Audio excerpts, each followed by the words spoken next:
Hello and welcome back to Hollowponds Solo Sagas. We are playing the Machine Gods of the Noxian Expanse. This would be our 6th episode. It should be the 11th of November, nearly my birthday. So, what happened to us? Mervain had encountered so using the rolls and the random rolls from the verbs, we generated something that sounded like an android. It was a broken android because there was an NPC that we found inside a room with a collapsed roof. It was attempting to do something. It was broken. If I remember rightly, there's like a 60% chance, it may be more, that Marvin, our paranoid android, 1 in 6, so a 1 to 6 on a D20, that this artificial construct, Marvin, will fail to be able to do something. So Marvin is quite injured, but we did ask Marvin if it could take us to food.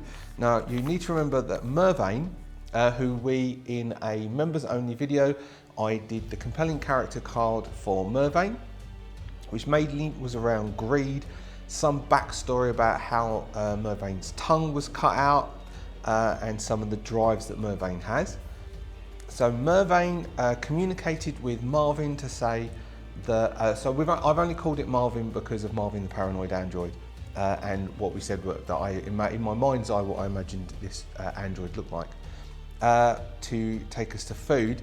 And Marvin led us to this room here, where we encountered an AI. So lots of service rooms, dice tray. Sean's name isn't going to be up there because he left the memberships, but he still sent a dice tray. Who knows why? He hasn't said. And so we've come into room 5. Room 5, sorry if I sound a bit like I've got a cold, it's because I do. It's because I went to PAX last weekend and I have the post-PAX cold. But I was going to record anyway. I shouldn't do, I should be asleep. And so the room, if you imagine we've come into this room, there's all server lights. We'll do it like that, so it's more old school than more high-tech end, even though in the world when the apocalypse occurred, it was a golden age and the AIs had basically been entrusted with looking after the world. We will say we don't actually know what caused the apocalypse, but we do know that the AIs have stepped up to protect people. Now, what we rolled was speak knowledge, and I think we got the word AI, and then we've got something, the AI is trying to talk to us and Marvin as we come into this room. So what I thought we would do first is we will use the NPC generating processes that good old Alex T. So we haven't used the expansion, which is the Void Sphere territories. I've not read, I have vaguely read this. I was going to use it as a map to originally start going from, but there is no map in this one. There are locations. It's basically the Void Sphere territories and the main city, Void Spire. Of the Void Sphere, or is it? No, Void Spire territories. It's not Void Sphere, I just can't read. Void Spire being the main location. I have brief read, but we are not using that one at the moment. We are only using the core book, Machine Gods of the Noxian Expanse, and there's a big section on generating an NPC and generating NPCs with NPC disposition. And I thought we will generate this AI as an NPC, so we then have something that Mervain can interact with, and we can see how that interaction can go. Due to my slight snuffliness, which will probably last the next few days, so this week's recordings will probably all be like this. It'll probably be short. So, page 49, chapter 3, how to play. Initial NPC reactions. So we have our NPCs, an initial reaction. NPCs and merchant want something. Now, would this AI want something?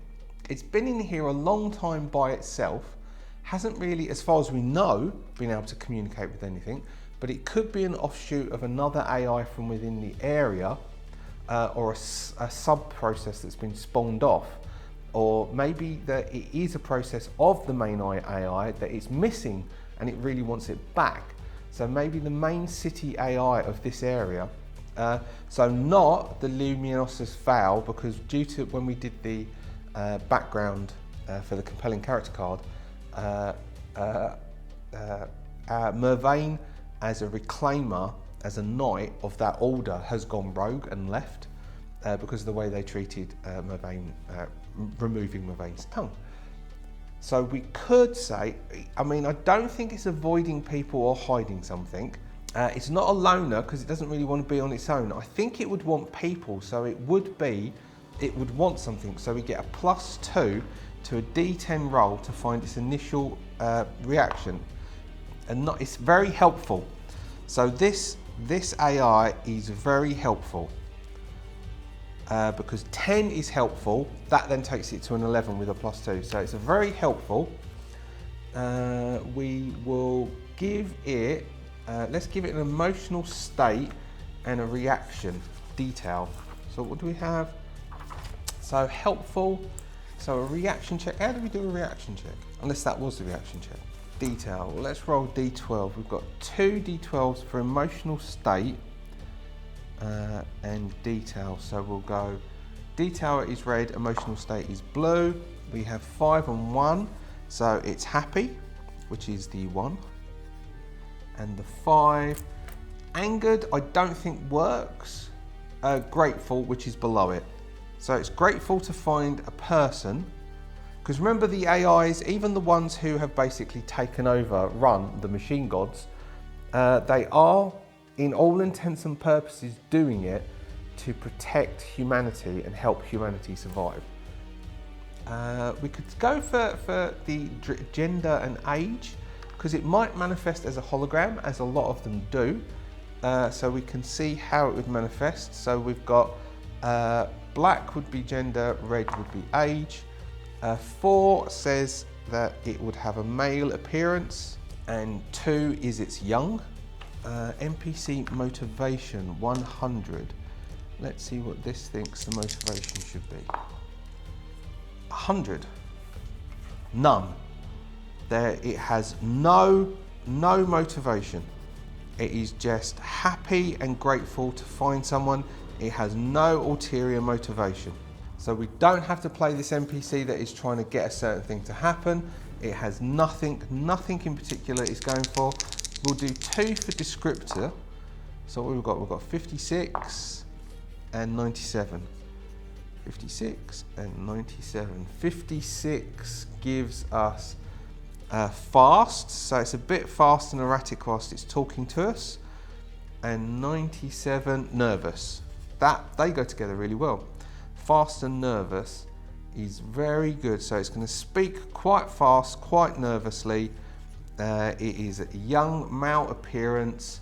Let's give it a nature, and we could do a D20 to say what it's doing, but it's not going to be quite right. So D10 is its nature. 9, confrontational. It doesn't, well, we can have it being very confrontational, but there is how we tilt that. There's pessimistic and friendly is above it. I'm going to go for friendly, because I think that fits everything else that we've rolled so far. 2 says what it is doing is hiding. I mean, we could have it like pretend it's hiding and jump out from behind a chair, or just manifest itself and go, hello, and do it that way. Now, Mervain is lucky. We do have that Mervain is lucky. We do not have any stat which kind of counts as luck. Lucky just means that Mervain can re-roll 1 attribute test per session, which Mervain may take into this. Mervain is mute. Mervain is fairly intelligent, doesn't have a good presence though, so isn't very good at acting or portraying things, but can work things out logically. So one of the things that I just thought just then, whilst I had a little drink of coffee, was I was thinking maybe this AI is advanced enough that it could read Mervain's body language. So if we give it, if we say that it is very intelligent, then that would mean that Mervain, we could oppose that, that it is easy for Mervain to try and roll an intelligence check to get it to understand something. So instead of a lot of things, so if it's got an easy willpower, the demented clone, means that it's not got a very high willpower. So a high intelligence, if the thing has a high intelligence, it would probably mean that for you to trick it is hard, but for you to get it to understand something is easy. That would make sense to me. So it's like it's perception. So something with a high perception is hard for you to trick, but it's easy if you want it to notice something. So if you want it to notice something, that would make it quite easy. But if you'd want to hide something from it, it would make it quite hard. So Mervain we could do Mervain's checks against an easy TN target number, because Mervain, it understands what Mervain is trying to put across. So Mervain is actually hungry, because I think Mervain has, I don't know if Mervain has any food left.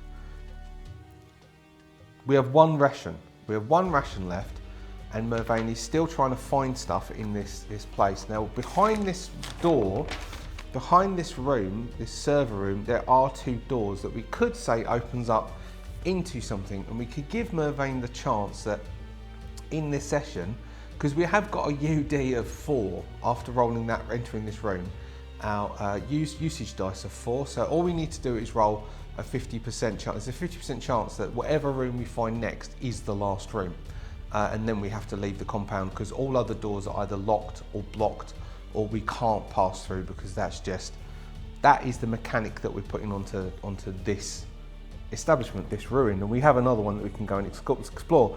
We're also, of course, looking for this religious artifact. So we have this AI, this helpful, grateful, young AI. Now I wonder how we can, maybe it can occupy Marvin, and we can get it out and back to the city. Oh, that means we could move this. Oh, I've just had a thought on the fly. If the AI occupies Marvin, then we have Marvin and the AI both occupying that same body, and we can take the AI construct back to the main city, which would be a trek across the wastelands. It's a purpose to travel across the wastelands to deliver this back to the city, and then see if we can get paid, because one of Mervain's driving factors is greed, and then we can move on. So maybe let's have a play around that. So the AI will manifest. So Marvin brings Mervain into the room. Mervain's standing in the room looking a little bit bemused why Mervain asked for food, and this android construct has brought Mervain into this room, and Mervain is thinking, if I can get this back to town, I can get some money, and that's pretty cool, and that means I've found something in this room. So Mervain is happy to leave with this AI, with this android. When all of a sudden in the middle of the room, their lights come up, the door behind sort of locks to lock Mervain in this room for now. I just made that up on the fly, I didn't prepare that. Mervain, because also if I was DMing this, I would lock them in the room to converse with the AI. The AI will let them out no matter what, because, I mean, they can't damage it. It's core, and so it will lock the room, and then there's a shimmering of holographic lights starting to project into the middle of the room, and this whirl of strange light, and it appears this 3 foot tall young boy dressed in the clothes of the age, which would be the so wearing a silvery high I'm imagining the worst 1970s BBC sci-fi stuff, like Blake 7, early Blake 7. Imagine the suits in the really early Blake 7, the first episode of Blake 7, where Blake, I think it's Blake, is being taken, who's a terrorist, who's being taken to be executed. If I haven't seen it in many years, I vaguely remember this before he's broken out. They all wear these weird sort of low cut very 1970s. Imagine, is that Blake 7 1970s or Blake 7 1980s? I do remember the sets used to shake, and sometimes the actors used to hold the sets together. That I remember. And the robot, I can't remember what their artificial construct, their computer, was basically a fish tank with loads of Christmas tree lights stuck in it. I digress. It shimmers into the middle of the room, and this figure standing there. Hello, hello. Have you come in to see me? Hello. How are you? Oh, I'm very happy to see you. I've been here for ages. It gets quite boring in this room. It's nice to see you. I feel quite pleased. Hello. Mervain will be a bit shocked and taken aback. So let's give Mervain a presence test, not to be really sort of absolutely taken aback and surprised by this. Presence? I think so. I think that would be to try and mask the surprise, which would be an average, which is a 14.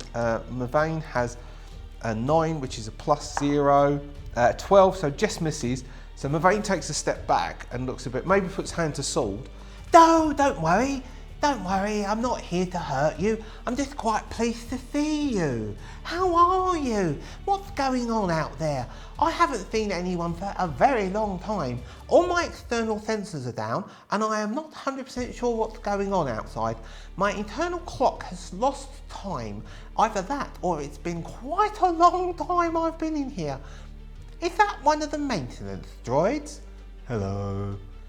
Yes, Overseer, I am one of the maintenance droids, and it has been an awfully long time. Things have not been going very well. Let me tell you about what happened. Now, if I roll 1 to 6, Marvin is just going to turn off. No. So Marvin will stand there for a while and recount how something happened on the outside which deadened all external sensors to the place. People have been coming in every now and then to take things, and quite a lot of stuff has gone missing from outside of this core room. So what would this be? This would be the server core. So this is the AI, the server core. So the localized AI server core storage, and this part goes deep into the facility and it occupies most of the facility. And Marvin is going to recount, I'm saying it this way, third person, so I don't have to make stuff up. And Mervain will listen to this, and Mervain needs to make an intelligence check, a hard intelligence check, to retain some of this information. And if Mervain does, we'll give Mervain a advantage on Mervain's next technology check to do with this sort of AI stuff. And so a hard is a 16. We have an intelligence of 14, which gives us +1, which means we need to roll 15s. And we rolled a 16. Okay. So Mervain has gained some knowledge on AIs and machine code. So one of Mervain's drives was to learn. So we had it on Mervain's character sheet. Wants to understand machine code. So knowledge is to better understand AIs and constructs, so has some knowledge towards understanding constructs. Advantage or a plus? Let's give advantage. So that might work for this actual encounter. Oh dear. That's probably why I can't access anything outside of my core rooms. I'm not that happy about this. Maybe we should move from here. What do you think, maintenance droid 757575? I'll write that down. I think that's probably a good idea, boss. So, you person, sorry to ignore you during that whole conversation. What are you here for then? He doesn't say very much. So Mervain is now going to try, and so this won't help for this bit. Mervain is going to try and get information across. Because the AI is very intelligent, we will make it an easy roll for Mervain to try, which is 50-50, because Mervain's presence is 0. Although we can give Mervain a +1 because Mervain's intelligent. He's going to try and basically say that they're looking for food storage or maybe that could be interpreted as stuff. They're here investigating. They're going to try and show that they're looking for stuff, or that they're examining things and looking surprised about stuff, and see if it can. 18, yes, that's really good. We're rolling well. Mervain is rolling well for once in the whole of this campaign. So it's, oh, you're here looking for things. You're not one of the people that 757575 said stole stuff from us, are you? Does Mervain? I don't think Mervain has anything. The only thing Mervain has is this pouch of coins. Everything else, Mervain hasn't found anything. And so Mervain will hold up this pouch of coins in a kind of like, that's all I've got. I don't think that's from us anyway, is it? I think that was that left behind by someone else, 757575? Yes, that is from one of the raiders who came in to raid. I don't remember when that was, but it was quite a long time ago. I only got heard from it from a very battered cleaning droid that sadly I had to scavenge for parts. Oh dear, it's been quite rough out there. All right, so maybe, and this is where, let's roll, I don't know, will it want to leave this facility? The facility is dead. The facility hasn't got anything left in it. So where's our yes, no? The facility, let's just say, yeah, if I roll on yes, no, so here's a bit. If I roll on yes, no now, there is a probability that this next story part isn't going to happen. And giving Mervain a drive to leave this establishment and take this AI across to wherever the main city is, which means we need to then start traveling through the wastelands. Because at the moment, all we'll do is there's another, let's get the map up. There's another ruin right next door, and we've been tasked with finding a religious artifact. So what we basically did was, we came out of, what was that place called? Something Ridge. Mountain Ridge? Something Ridge, Mountain Ridge, I believe it was called. Rockspire, like Voidspire. Rockspire, which is a small town here, we came out of here, straight into these ruins here, and just started to explore. And we haven't been anywhere else. We've got all of this stuff around here. So what we could say is that there's a main city somewhere in that direction that we could then take Marvin with the AI construct within Marvin that way. Now, Alex T, if this breaks your world concept of how AIs and constructs work, I do apologise, but it seems like a good story mover, a good sort of MacGuffin mover to make Mervain leave these two ruins, because otherwise I could see no reason why Mervain won't finish this ruins and then just go straight next door, because of greed and wanting to uncover what's in there. But this will then make Mervain move through the ruins. We can create this map, fill it out a bit more and see what's there. There's a tomb in that direction that we could go and explore. There's a massive pile of stuff over further deep, but we could slowly start to move in that direction and then find a city in some period of time, potentially, or at least encounter some interesting things. So I would roll on the yes no table, going back, to see if the AI will ask, but instead it seems more intelligent that the AI is going to want to pay Mervain to do that, and we'll open up a door and we will roll on the finds, and maybe we can give Mervain the equivalent of a magic item for completing this six sessions and moving into this next bit, and the AI will pay Mervain, who's greedy, and probably like promise more. That's what we'll do. So we're going to make the AI, this is meant to be player focused roles, the AI is going to attempt to ascertain Mervain's, so the AI will ask Mervain a series of questions, and is attempting to ascertain Mervain's personality and drives based on some questions the AI is going to ask. So Mervain is going to try and hide that. Mervain has a presence of 9. It's going to ask questions. Mervain is going to just sign, and it's also going to do a bit of telepathy. It's going to be very hard for Mervain to hide his motivations based on, it will say, now I can show you where I've got some very, very good things if you can help me out. Now these are artifacts and ancient things that I think you'll be quite interested in. Mavane just looks, his eyes light up like, oh, really? And he's nodding and looking very eager. And the AI construct instantly knows that Mavane wants this stuff. Now I'm going to open the door, so I'll roll the usage dice now. 3 would mean that there is another room in here. So I'm going to open up the door at the back, where the AI will just open that door. And inside here, we'll just say this is a room, and it's a storage room. Did you see that? This one here? We're going to say it's storage. And inside that room is an artifact, which will have Mavane roll. And Mavane is about to enter the room to see, and Mavane will see that there's racks of things. And then the AI will close the door. Now then, don't get too eager. I need you to help me.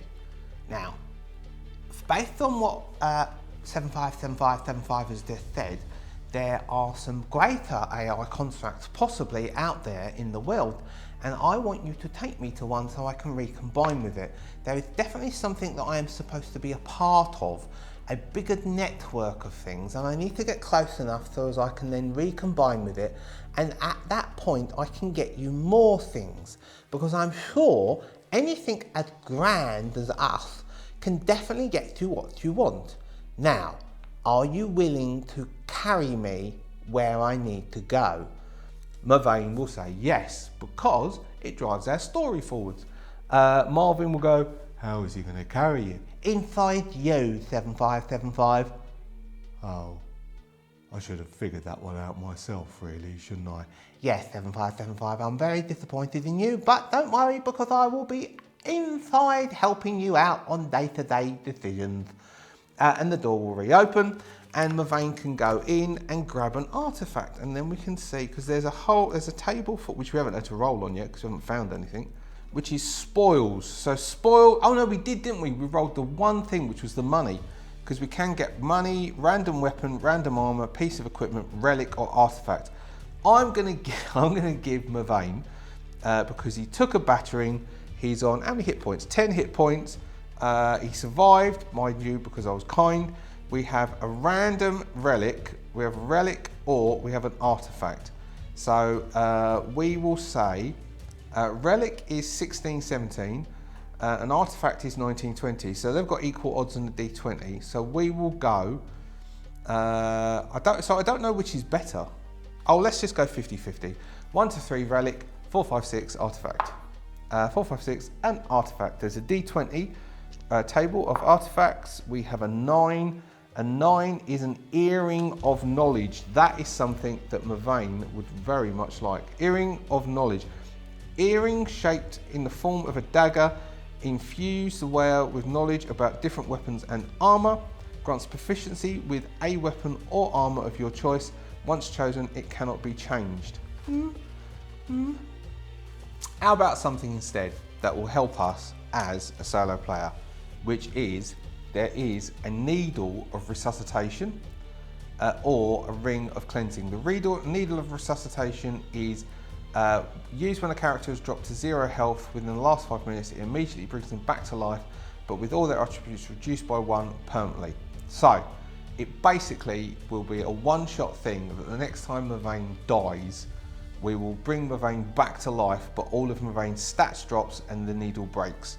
And so it is a brooch, a needle of resuscitation, which you put close to your skin on your undershirt, and instead of someone needing to inject you, it detects the lack of life and then auto injects you.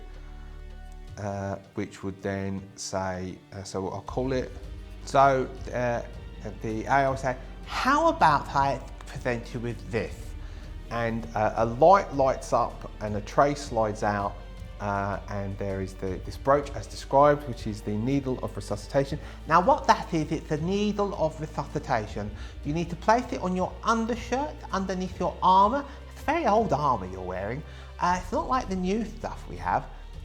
Close to the skin. Now what happens is the next time you would be, I don't know, dead, it will bring you straight back to life again, but I'm afraid it's very, very demanding on the body, and as such, you will not be quite who you were before, but you will be alive, so it's an exchange really, isn't it? Anyway, take that, whatever your name is, and we will see what we can do to get me back home.